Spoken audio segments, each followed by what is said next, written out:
Episode 6. 6. How we doing? Yeah. Yeah, it's 6. Pick up sticks. Pick up sticks. 56 Yeah. sticks. I don't know where I got that, but I heard someone say it at one point in my life because it stuck with me. It sure has. Yeah. So anyway, I had some friends that used to play dominoes. Song or something? It was on a movie or something. Yeah, and it wasn't part of a game, I think, too. Yeah, Pick up something. sticks. Yeah, that was a game, wasn't it? Yeah. Pick up sticks. Aging So myself. another, yeah, as always, Kevin, it's yes, hard. it's like fine What do they wine. call you? A boomer? Like fine wine. Isn't that a boomer? I don't know. You're a baby boomer, right? Yeah. Oh, yeah. Yeah, my parents are baby boomers. Yep. They say they are the wealthy. I'm going to misquote this, but basically, their financial impact on the United States is pretty significant. That they don't think that the back. Sound good, right? Yeah. Sounded great. They don't. You're great. I don't know. I'm not. Basically, what they're saying is that it was a very explosive time. It was. For their lifetime, and then that the population may not accommodate it as they did. You know what I'm saying, in terms of retirement funds and Probably accurate. Social Security. But yeah, I read a lot of news and I just try to absorb as much as I can. But it's usually just the snippets like I just did. So Yeah. All right, Big Kev on the show today. What's up, man? What's happening, Johnny Ray? Nothing. Just another day in paradise. Hey, it feels good in here. It does. It does. Much New better. windows. New Shout windows. out to the crew that put in the new windows. Yeah, we got some new windows in here. We had a windstorm that blew out I want to say 100-year-old windows. So they actually were blown out. By a windstorm. Wow, Yeah. I didn't know that. I suspect a microburst. Yeah. But Well, it's hard to say, not knowing. Old microburst. listen, Yeah. those storms have been brutal. Have you guys lately. heard of a derecho? One went through Iowa a year ago. Yeah. Destroyed So- a bunch of stuff. Yeah, well, I was in South Dakota. There was a. Tell me more. Okay, so a direct. Did I not talk about this on one of these podcasts? It's a real No. thing, though. Yeah. Oh no, you can Google this. Yeah. Austin called it something else, and I was like, no, I think it's called a derecho. But anyway, it's a massive wall cloud storm system that brings a massive, I don't know if it's waves or wall of cloud, but it rips roofs off barns. Oh yeah. Tops off silos. Yeah. In South Dakota, you'd see some stuff, and you could tell it wasn't 50 years old. It was some pretty good new stuff, but it ripped stuff off, and we joined a group to pheasant hunt, and the farmer's wife said something about the derecho, and I guess they'd had them a long time ago during the dirty 30s. And Yeah. So, man, I swear I told it on this before. But the But one just anyway. went through the Midwest. Yeah, like a year ago. and a half ago. Something Yeah, like that. Yeah. There's still some a lot of down trees still. I Yep. mean, Mm-hmm. if it's not in your way, you're probably not going to mess with it out in the back 80. Right. So just super strong winds.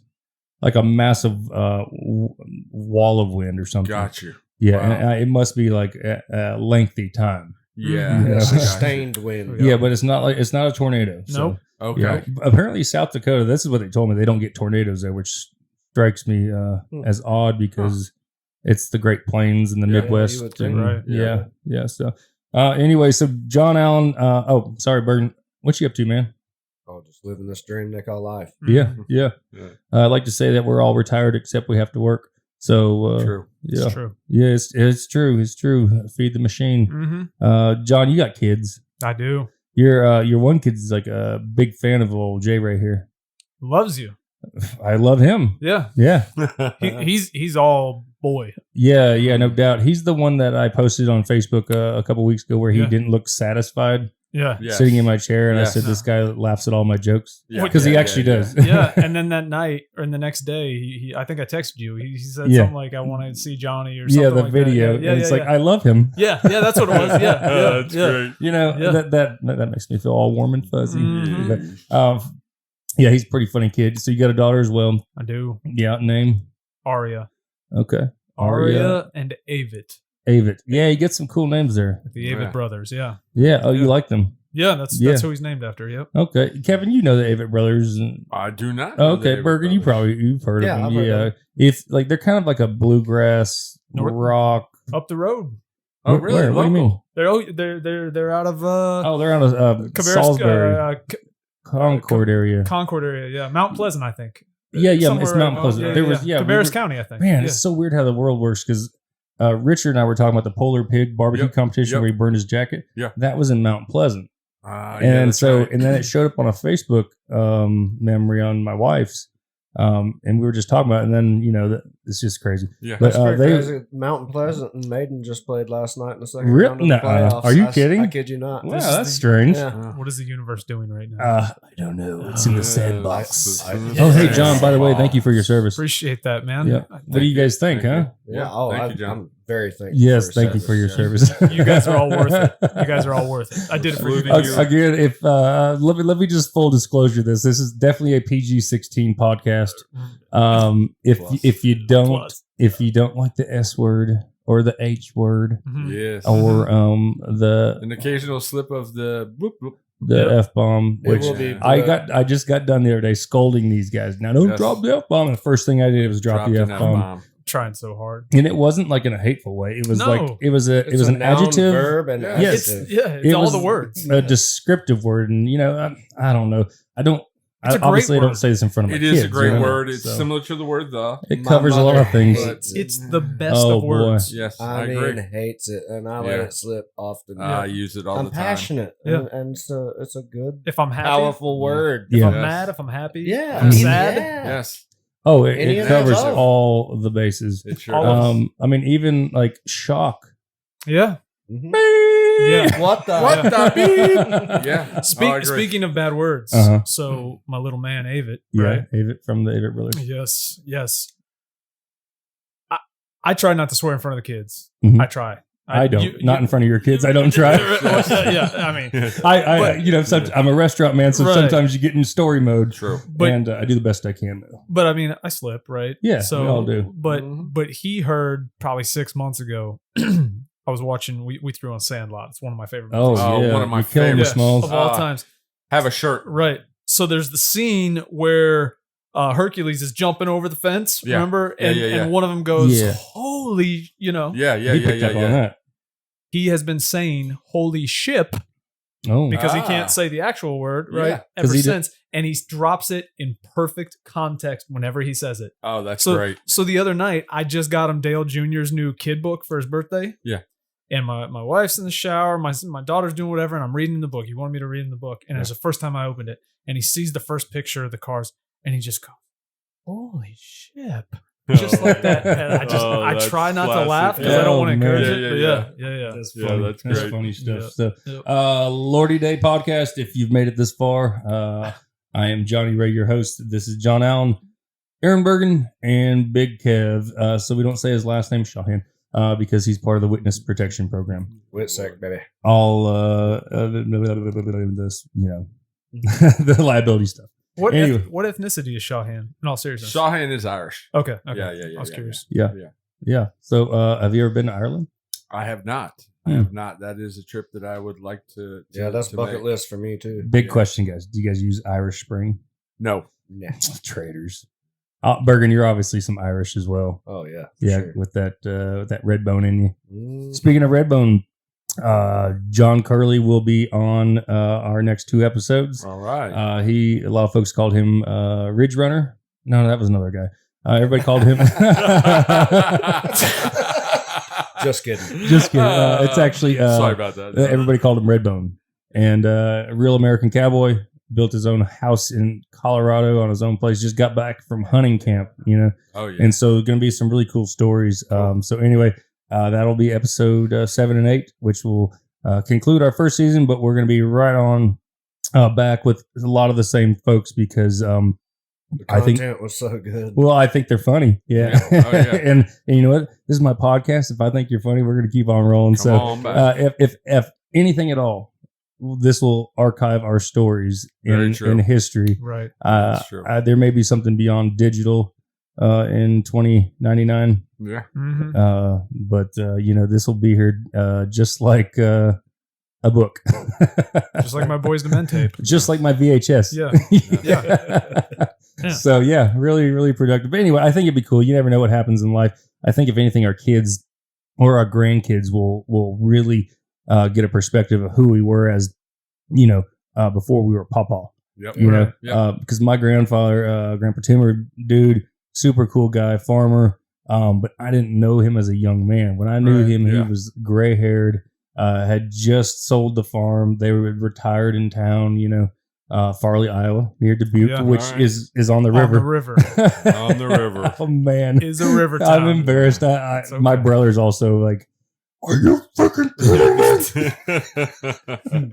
Because my he loves Iowa. He goes back all the time. But anyway, so John, you've got into the Marine Corps. Yeah, we're through basic. Your first deployment is where? Iraq. Fallujah, outside of Fallujah, Iraq, Anbar Province, Iraq. Damn.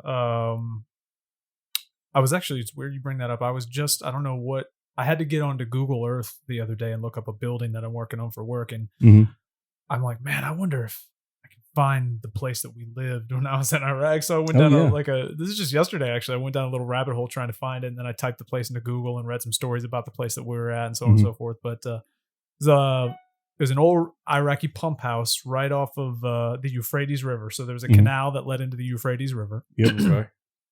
And there was two pump houses. There was Barney and there was Flanders. Somebody before us named. Whatever. They just got named and left to the next crowd. Correct. That's how it goes. Yep. So when you say pump house, like they're pumping water from like a well system, or from basically the water coming off of that canal, the water that was in that canal would then be pumped out into. So where we were at was like farming villages all around us outside of the city. So did they have a bunch of pipes running everywhere with that? And like little I forget what you call them, but like sub canals that would then go into the fields and things like that. Okay, I mean, it was fairly primitive. Yeah, but there were pumps that could then be pumped towards the city as well. If I understand correctly, I mean, we didn't do anything with the water at that point. Did they bring water into you, or did you drink it? No, man. I mean, you'd see dead animals flying down this, or floating down this thing. And we did contaminated water. We did one day jump into it, and just because we were bored, But no, it's pretty gross though, huh? Yeah, you don't want to drink this water. No. Well, then I won't. No, don't. So your job there, while you were on deployment and stuff, you kicking down doors, patrolling. We were doing mainly call them dismounted, or foot patrols every day. So through our area of operation, walking through these villages, just being a visible presence, visible, looking for obviously looking for certain individuals at certain times, looking for. I mean, you.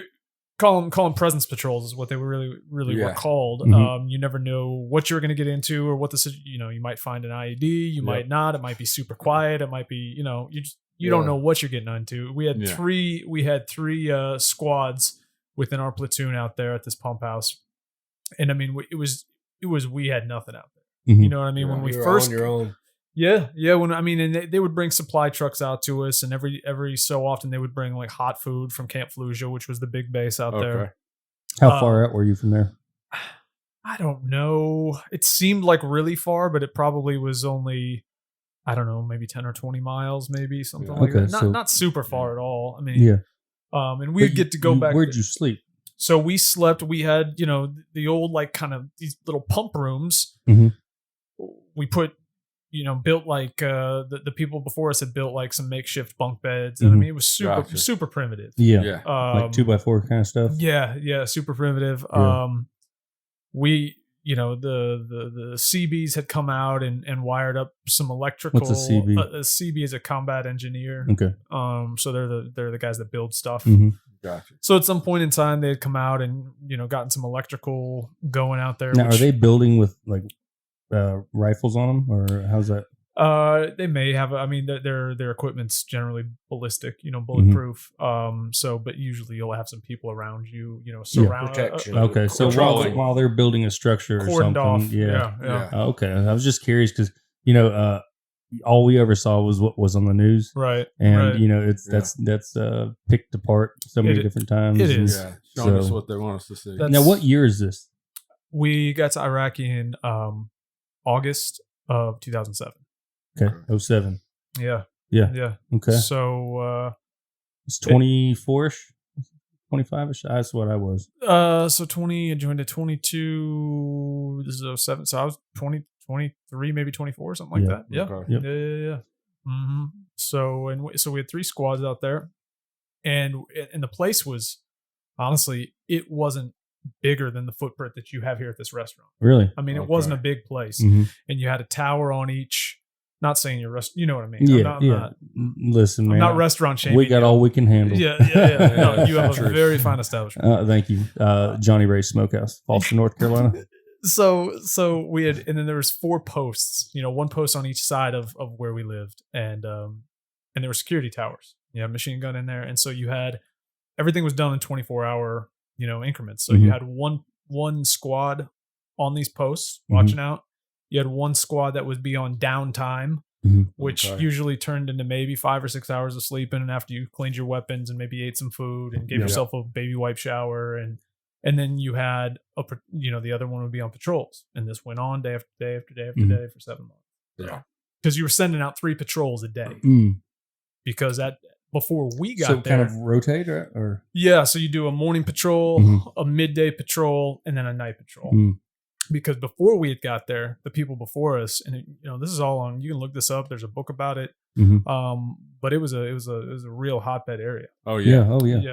It's called it's called FOB Flanders, FOB, or Outpost Flanders or whatever. But it's a crazy area. Specifically before we got there. I would love to meet the person that named that, just out of curiosity, because I imagine they had a sense of humor. There's a lot of names of different areas over there that people give for. Because I imagine it's Ned Flanders, Right.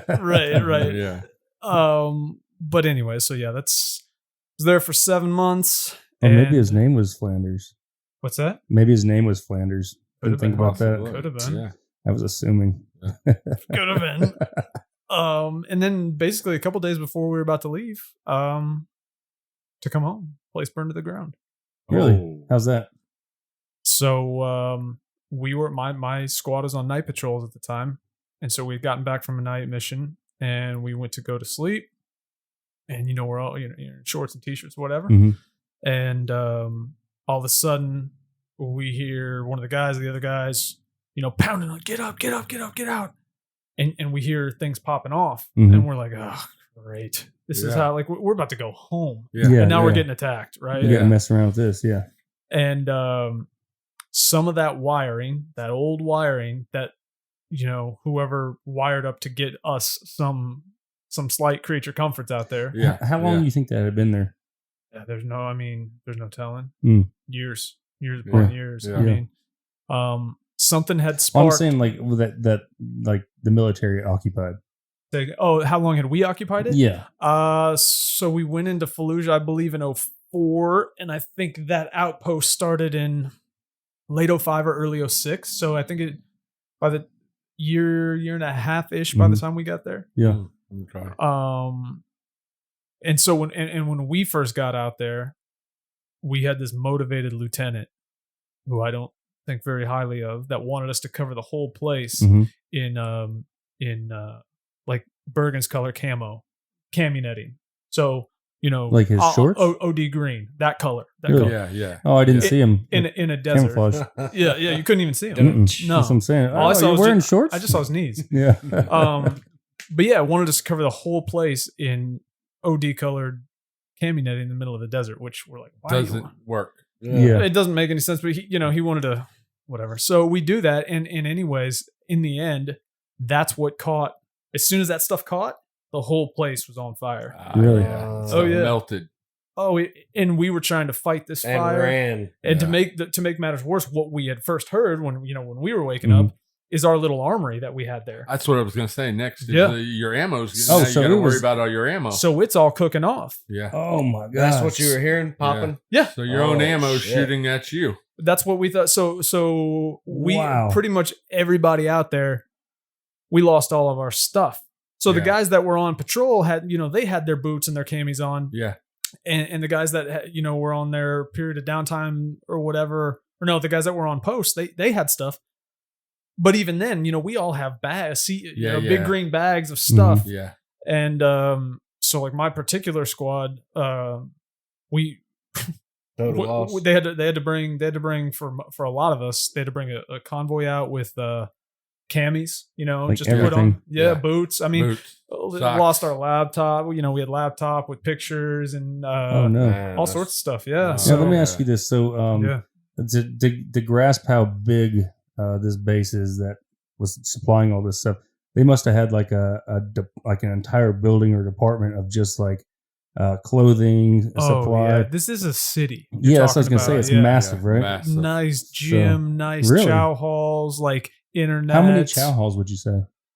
I don't know how many chow halls were on Camp Fallujah. Whenever we would go back, we would just go to the one. But I mean, I mean, you're talking about we build major cities as bases and then you send people out to different outposts like us from there, right? Yeah. Mm-hmm. So even in Afghanistan, when I got to Afghanistan in 2009, Camp Leatherneck was being built up, and it was right next to the British base, which is Camp Bastion.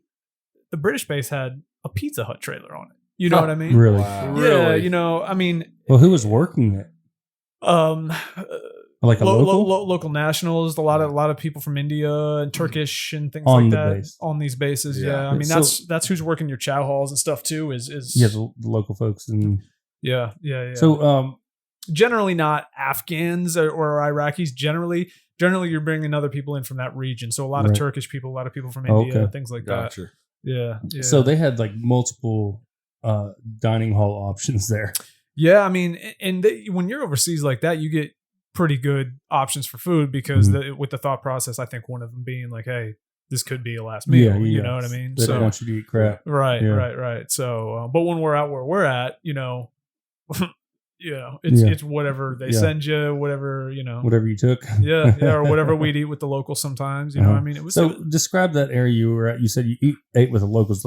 I mean, there's not like a restaurant there. No. So, I mean, and we didn't do it a lot, but we would get eggs from the locals sometimes, or there'd be times where we'd have to go to a village and maybe somebody higher up on our end wanted to speak with a village leader, village elder, or whatever the case may be. Yeah. And so, we'd cordon it off in security, and then they would kill like a chicken and make bread and things like that. And so, one at a time or a couple at a time, you maybe get to go in and eat or something like that. And, it'd be disrespectful not to eat. Yeah. Okay. Which I always thought was cool to see. I mean, listen, these countries, they're not all bad people. Right. No doubt. So, a lot of them are just people that want to farm and live their lives and be left alone just like us. So, good to see a little diversity of the food. Yeah. So I mean, but where we were was rural farm areas, villages, that we were patrolling through and looking for stuff. Nice. Okay. So that's pretty kind of gun you toting. M248 SAW, squad automatic weapon, a small machine gun. Machine gun. Yeah. Did you ever have to pull the trigger? I mean, at targets. At targets? Yeah. At targets. Okay. Yeah. That's what I'm asking. Like, does it? I didn't know if we were going to start telling Sandbox stories. No. I wasn't going to go. I'm just saying, splashing around. I know you shot it, but was it fun to shoot? Very fun to shoot. The 240 though was probably my favorite weapon to shoot. It's a bigger version that shoots a 7.62. It's kind of like what you saw Rambo hold in the movie, but belt fed. Yeah. Now, were you chosen for that particular weapon due to your size and your structure? Yeah, pretty much. Pretty much by the time that I got to my unit that I was going to be with to go over there, I'm 6'2" and I have broad shoulders, and so it's good frame to hold that gun. Yeah. So you got that gun. Now, do you carry a sidearm as well? I did not on that deployment. I had an M16 issued to me as well that I took with me, but on patrols I wasn't carrying both. I was just. How much ammo would you be carrying when you were out? Several hundred rounds plus water. I mean, on your person. Yeah.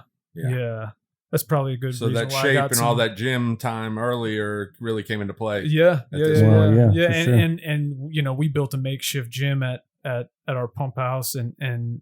It was like prison yard workouts. It was. I mean, I came back whatever from that. it takes. I came back from that deployment in the best shape of my life. Really? Yeah. I'm serious because you're walking miles and miles a day. With all this weight on cardio. Yeah, and then we're coming back and we're lifting more weights because there's nothing else to do. So I mean, it was literally like coming out of prison, and that's what you did. Now, how is the food? Are you guys able to get something where you can have a celebratory toast once in a while, or is alcohol totally off limits? So alcohol is generally totally off limits. I could tell a story about that later on my second deployment. But somebody got something snuck in. Yeah. Sent from home. Yeah. Well, tell us about that then. Okay. So the good stuff that you usually get if you go on a deployment and you're not staying on one of these big bases. Yeah. Right. You're going to rely on care packages and resupply convoys. Okay. So care packages is a big thing. Oh yeah, it's a big thing. Yeah. Food being sent in. Put it in a scope bottle. She put it in a mustard bottle. Oh, perfect. Yeah, which who's she? What was it? My wife. Oh, really? Yeah. Nice. So, I told you on the last podcast, today is the day that she forced me to start dating her 13 years ago. Yes, right? yes. A month before I left. And so she sent me a care package, and I had talked to her. I would get to talk to her occasionally on like a satellite phone. Mm-hmm. Yeah. And I said, assuming I asked her, some booze or something. Right? Because we were just living on trucks now in Afghanistan in the middle of the mountains. Yeah. And so she sent me a care package, beef jerky, the usual stuff, because that's like what you're getting in these care packages. What did you look forward to the most of those options? Beef jerky? Beef jerky, packs of tuna, packs of chicken. Everything lightweight stuff. Yeah, but trying to get some food. Yeah, protein. One of the best meals I remember standing in Tower 3 in Iraq at this outpost, freezing cold, and I'd gotten a can of Chef Boyardee ravioli. And I just remember eating it cold with a knife. Oh, yeah. And this is amazing. You know what I mean? Yeah. I wish I had two more. Yeah. I'd smash them all. That's why sometimes I get bent out of shape with people during holidays. Because I'm just like, man, you guys turn this into a machine. Yeah. It's not what it's about. You stress everybody out. And I'm just like, send me back overseas for 30 days. You know what I mean? I'd rather be there for the holidays. Yeah. 2 holidays in a row. Yeah, that's what I mean. From Thanksgiving to Christmas, I'll go do that. But so bring me back for New Year's. What's that? I said bring me back for New exactly. Year's. Exactly. But yeah, so care packages, you're looking for protein, just anything, because the stuff that we're getting out there is not good. It's not great. Gotcha. I mean, but it's food, right? Yeah. But you're really looking forward to when you get to go back to one of these bases every 30 days or whatever and take a shower and eat some super hot food. meals. Yeah. And then they have little stores, they call them PXs or whatever on the bases. Of course. And you buy as much stuff and you take it back out with you. Yeah, you hoard. So So energy drinks were at a premium. Yep. Tobacco was at a premium. So now you're trading that stuff to one another sometimes. To one another, 2 of these, give me one of those. Yeah. Funny story, my buddy McGuire, he lives in Wyoming.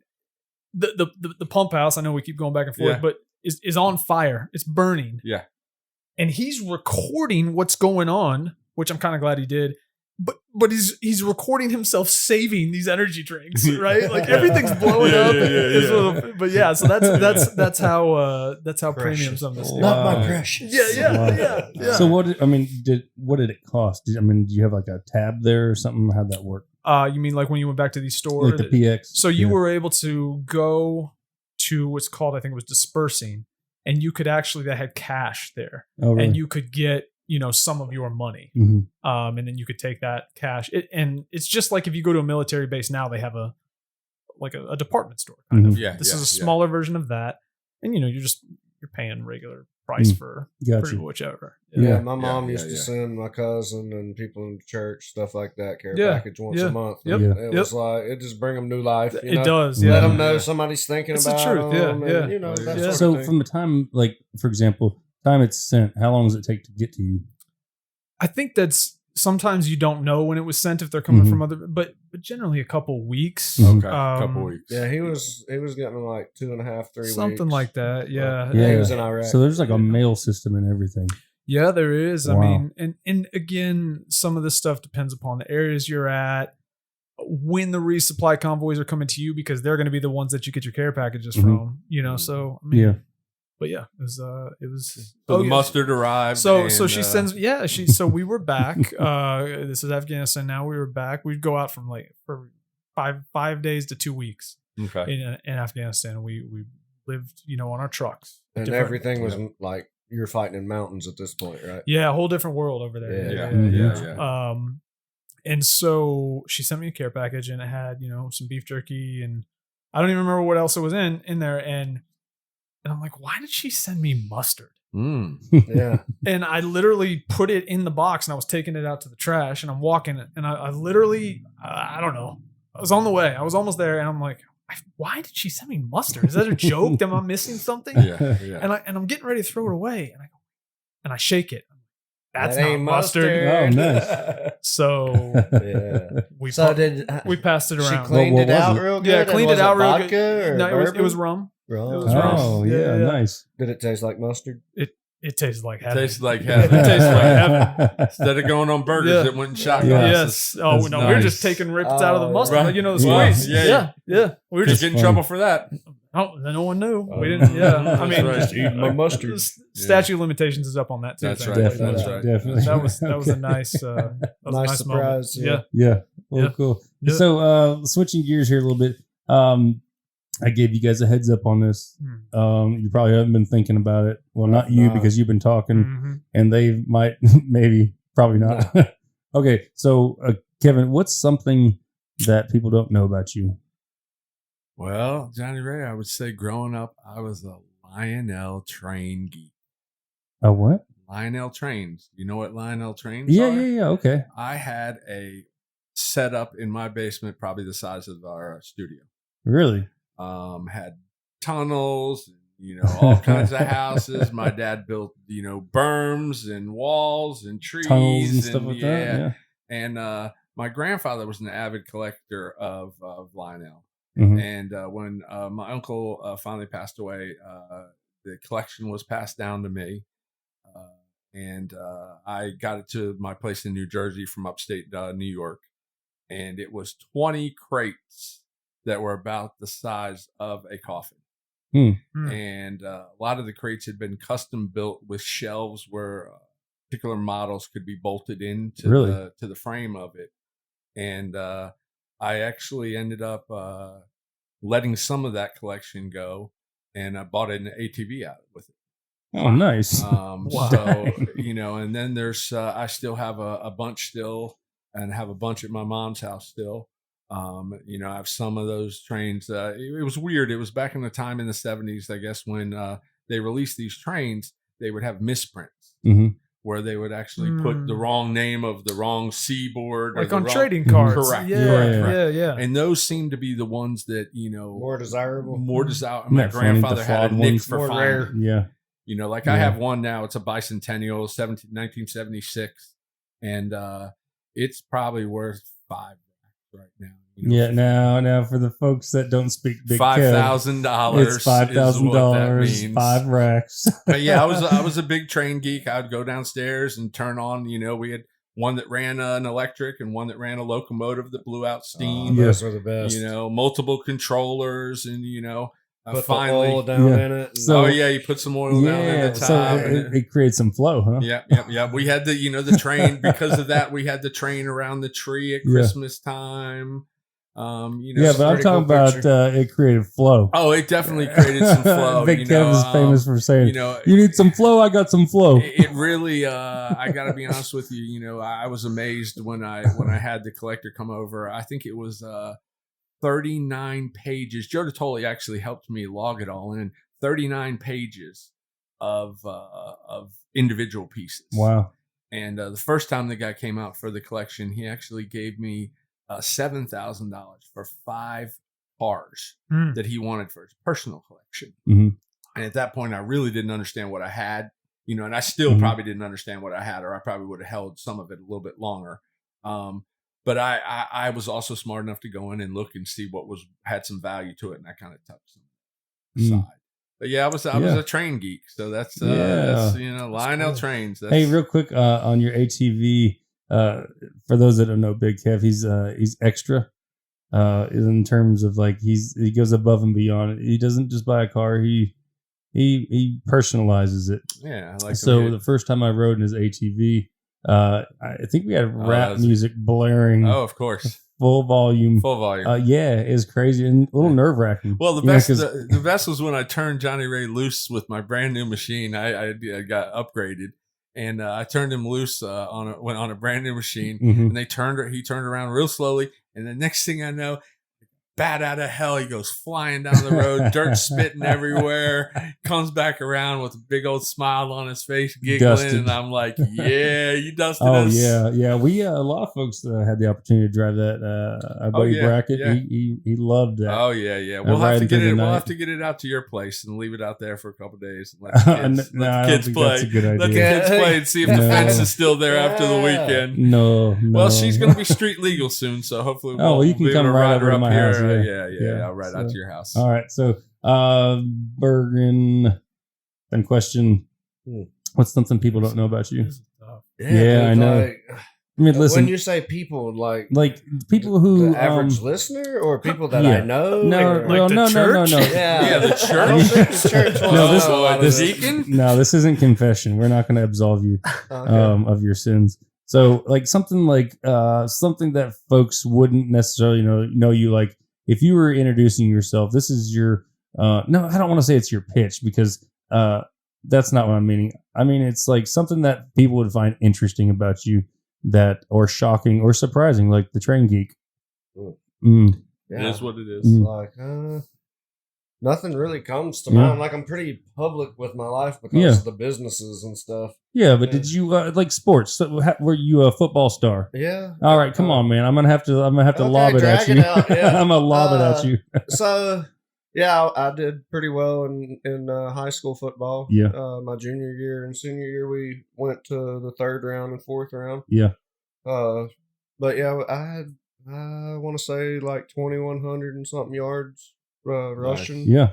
30-something touchdowns. Yeah. Player of the week stuff. Yeah. And State player of the week for my twice in my senior year. So. That's nice. Did you think about playing in college? Yeah, but my shoulder dislocated a lot. I love that. A lot. And you drag race. People don't know that you drag race. Yeah, I do drag race. Yeah. See, he's interesting. Do you live your life a quarter mile at a time? Oh, yeah.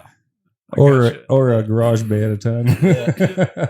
Sure, it feels like it some days. I can tell you that. Yeah, money pits. Going in after, I don't really have time. Yeah. So you stay busy with all the. I normally put the kids to bed and then go to the race shop and work till. Really? We decide that the race shop's now closed and we're going to have a beer and some pool. There you go. Nice. Yeah. Decompress a little bit. Yeah. So, John, I know you've put a lot out there today. So, for this episode, so what's something else that you think that is interesting about yourself, or something that you could look back and you'd be like, "Why did I do that?" But I mean, there's a lot. Oh man, you didn't say that 3 episodes already. No, I mean, I'm not saying why did I do why did I break into a house. No, it was just justified. Was there some ambition in your life that you pursued other than the military that people don't know, somewhere that you learned along the way to get to where you are today? I guess I should have described better for you guys. That's all. My bad. We'll get better. Now I'm the train geek. Thanks, Jennifer. I mean, I don't get t-shirts. Yeah. I don't. That's tough, man. Because I feel like everything. Somebody asked me a similar question, a family member, like a couple months ago, and everything that I've wanted to do. I don't want to say this to sound any kind of arrogant way, but everything that I've put my mind to, you've accomplished. I've quote unquote accomplished. Pursued. Now, is my farm where I want it to be at yet? Is it super successful? No. But it's successful. Do I have a farm? Yeah. Right. Is it sustaining itself? Right. Yeah. Did I want one for years? Yeah. Yeah. So. I mean, I don't know. People back home wouldn't have thought oh, he's gonna have a farm one day. You know what I mean? So I don't know, man. Did you collect pogs? Did you collect pogs? With the slammers? There's something we would like to know. Okay, you talk about slammers. Oh, I got a good one for you. I got a good one. What you got? In high school, whitey tidies or boxers? boxers. No, I don't. No boxers. But now I don't wear any. So gross. No underwear. There you go. There it is. A lot of people don't know this about He's up really early, he guys. doesn't wear underwear. I stopped wearing them like 12 years ago. He doesn't like in the Sandbox? restrictions. Before the Sandbox, but same time period. What kind of underwear are you wearing over there? Like a boxer brief, like a military color. No, just whatever you want. Okay, I wasn't sure what kind of picture are you trying to paint? I wasn't sure. All I've seen is like with the news shows. Did you have a calendar? It's funny you say that. We're about to do a MorningWood farm calendar. Nice. Like all of my idiot friends in their shirts and like shorts. Yeah. Oh, that'd be good. That'd be good. That reminds me of the time I was Steve Irwin for Halloween. Oh, before or after? After, like a couple months. So good. And I was living in Charlotte. I was working at Wood Brothers Racing. And the biggest it wasn't funny until after. I think it is. So I went.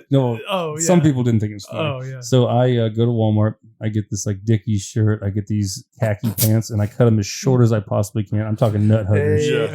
And then I put on some work boots and socks up to my knees. Yep. And I've got like a stingray attached to me. No, you do not.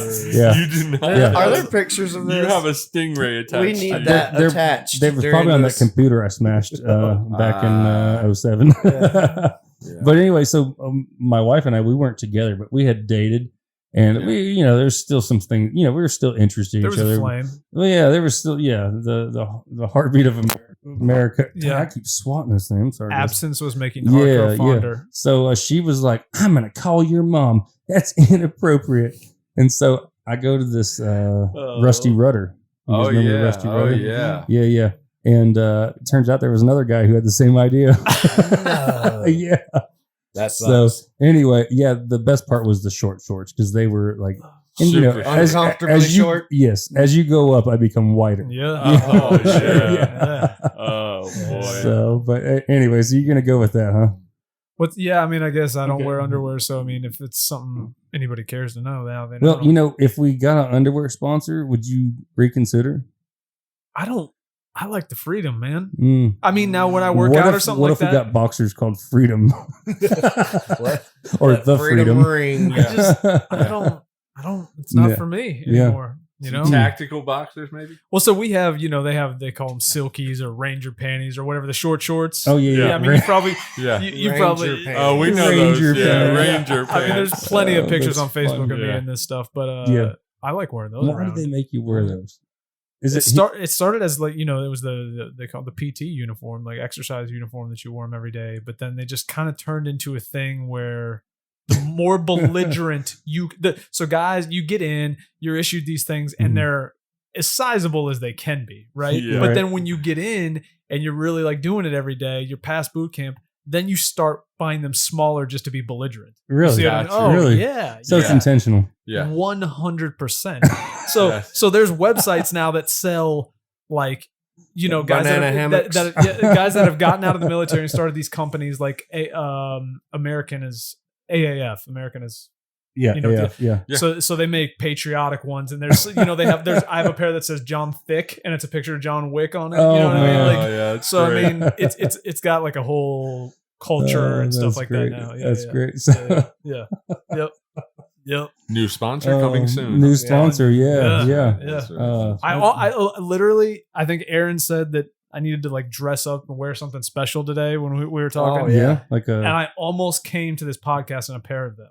I really thought. Oh man, why didn't you? Goodness, that would have been great. So if I'm welcome back, I'll make it right. Thank you for the warning. Yeah, I'll put the blinders on. Yeah, you're gonna want to see it all. So what you're saying, what size would you wear to do that?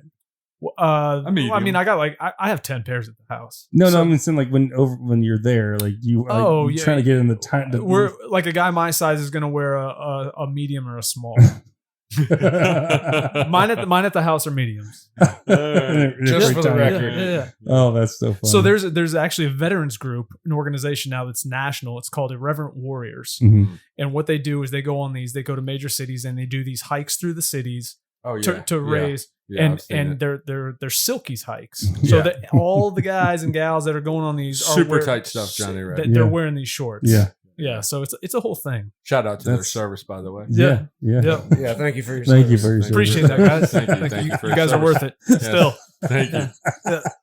Maybe not. So with the people who are getting angry by this, it's kind of a running joke among John and his Facebook people. Yeah. And by the way, so my uncle's dog's vet, his brother Dave was in the Marine Corps. You know him? So yeah. I think they met in the sand. So there's two vets involved. Oh, bada bing, bada boom. Yeah. Oh man, good stuff right here. No, we just we like to pick at him because he's pretty good humored about the military. And I think it's pretty funny that we can all laugh about that. Yeah. So. Most of the guys that I circle with, we all I can tell by your social media. They all have these quirky names too. Yep. And you can tell that's where I got that because I saw that I was like, oh, it's a running joke because the phrase has been what's it say? It says Happy Birthday United States Marine Corps. So Corps, and it's a crayon. Yes, because they call you guys crayon eaters. I sent that to Rob. I was like, my Army buddy posted this. I thought you'd appreciate it because he's very similar to you in the mindset. Yeah. And he said he needs to get some more some better content. And I was like, I laughed at it, and he said, "But red's my favorite color." Red's the best. That looks like a great cake, by the way. It did. I love a good strawberry cake. Which a bunch of you guys, did you guys get to taste the strawberry cake on my birthday? No, but my daughter did. She said it was awesome. Yeah. Okay, Bert, did you guys get to try the strawberry cake on my birthday? I did. It was fantastic. Yeah, I tried a spoonful. Well, thanks a lot, guys, because I didn't get to try it, and I even cut a slice. It was a thick slice. Put it in the microwave because we didn't have any food that needed to be microwaved. Yeah, but apparently some kids don't like slow smoked barbecue and other good things, and they wanted a mac and cheese cup. So my piece of cake got put on the counter. Got put on the counter, and then somebody scarfed up. Berg, are you kidding me? That was my job. Tell him to come here. He would get it. Somebody definitely do well with talking. Oh yeah. Yeah. So, but anyway, we had another cake made, and it was wonderful. Nice. So and lots of good stuff. No, I didn't share it. Well, the kids ate some, but I got tons and tons and tons of bourbon, and we're gonna sit on that a little while. And Kevin knows in Forest City we got a few bourbons that we're sitting on. We're shooting for another 5 years. Yeah. Does that put them at 18? We got a couple real good ones that Blanton's? Really not Blanton, some Elmer T. Lee. Some Stag Jr., which doesn't exist anymore, right? Stag Jr. is done. Stag, they had a bad batch this last release, so they had to pour all that down the drain. Stag. What a shame, but they want to keep up with their standards, so now they're just going to be doing Stag, plain Stag. So price will probably go up, quality will stay the same, and it'll just be a much harder bottle to get onto your shelf. Yeah, for sure. They like Buffalo Trace. Well, believe it or not, Buffalo Trace. Sorry about that, guys. Buffalo Trace. My medicine just kicked in, guys. Give me a second, all right? Let me get Aaron, you talk for a few minutes. Buffalo Trace actually has been very readily available. Yeah, it's not. They flood the market. Eagle Rare come back out at Christmas time, and they'll flood the market again. Hopefully they'll come back out with the half gallons this year again for Christmas, which is a deal. You get basically you get 2 750 milliliter bottles and then another 250 milliliters free. That'd be good. So we got a nice little stockpile up in Forest City for the private VIP owners selection. Well, we're not touching them, but they're sitting. I think they're mostly 13 years. Yeah. On roughly. Oh, yeah. So it should be some good stuff, and maybe on our whatever anniversary that is when we decide to celebrate something, we'll crack them out. Yeah, and that'll be some really good pours. As Richard said, we'll put some horns on. We'll put a horn on it. Put a horn on. Put a horn on it. That was his way of let's drink it up. I mean, throw the cork down, and I even thought about that after. Yeah, and I'm like, where did they get that? I think it's something like out of a yak they become the devil after you drink. I think it's like a Viking thing. Yeah, that's what I'm saying. They're drinking out of a horn. Yeah, that's what I assumed. That's the picture. There's those tobacco farmers, kids and grandkids. different breed there, folks. Yeah. But John, you got a time limit? No. No, it's fine. We can shut her down. I got 45 minutes. Oh, well, I ain't got 45 minutes. Yeah, we don't have 45 minutes for you, John, but we appreciate you. Yeah. I got to whip it and ship it today. Thank you for your service. All I really need is 2. Thank you for your service. Oh, yeah. 2 pump. So when do you think the next shirt might release?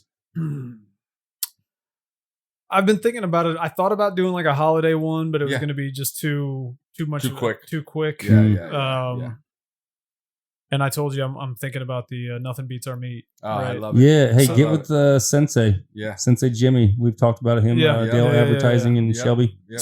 So I think that'll be the next one. That'll be so we actually just, as of yesterday, we do the coffee thing too. And we were working with another roaster in North Carolina. Great roaster, good coffee, really, really good coffee. But we just switched to a roaster down here. Okay. Oh, more local. More local. Like, who is it? Broad River Roasters. Broad River, yeah. Nice. So great products there. So we just got some bags last night. Nice. So they're basically making your blends and co-packing it. Yeah, co-pack, like basically a MorningWood Farms blend. Yeah. So I went over there, did a tasting with Seth. Yeah, cool. And he kind of did a little bit of a redesign on 2 of our labels because we have 2 different roasts right now. We might be doing a holiday coffee. That'd be good.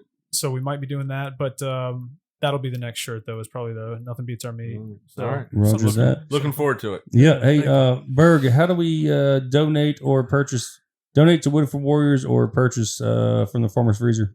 Well, Farmer's Freezer, we do deliver locally on orders over 100. Yep. Or you can come to the farm and pick out what you want.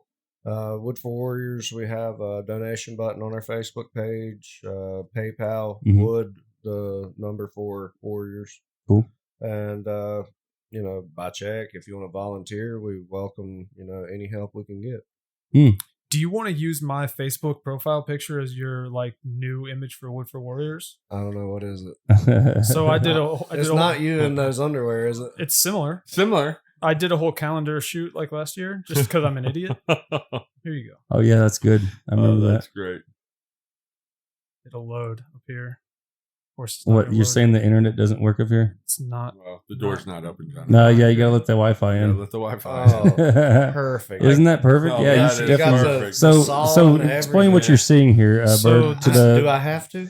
Well, how about John? You explain what's going on here. So it's me. Yes. So I'm gonna do it. So it's John Allen here, which his legs look great, by the way. Were they shaved? Look at those quadzillas. No, I don't think they're shaved. I just think that there's some running legs. Those are definitely some running legs. Right. Great sleeve and half sleeve, and then of course chainsaw in his hand and wearing 2 chainsaws. Oh yeah, wow. They call me 2 Chains. 2 Chains. Yeah, nice. Yeah. And then he's wearing a sexy Santa, Mrs. Santa with a Marine Corps duty belt. Oh yeah, and then some really cool sunglasses. Yeah, and then a very patriotic tattoo on his shoulder.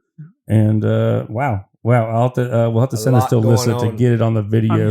So because I don't think I can just turn it around and I get you a whole catalog. Yeah, we'll make that happen. Oh, you still got some left from last year? And like, oh boy, and like all ballers, he's got an Apple Watch on. Yeah. Boom. All right, well, listen, we're gonna wrap it up. It's Saturday. I don't know what day you're listening to it, but we hope you're having a good one. Yeah. Make sure you like and subscribe. Wood for Warriors, Farmer's Freezer, MorningWood Farms, Hoot Nannie 4 City, and then of course Elderberry. Farm Girl Elderberry. Yeah, we're shameless self promoters here. And then of course Johnny Ray's Smokehouse and Johnny Ray's signature foods: beef jerky, pork jerky, and dry rub. That's right. Good having you guys. Love you guys. Think a lot of you. And appreciate you tremendously. Yes, sir. See you. Yeah, thank you for your service. Signing out. Thank you for your service.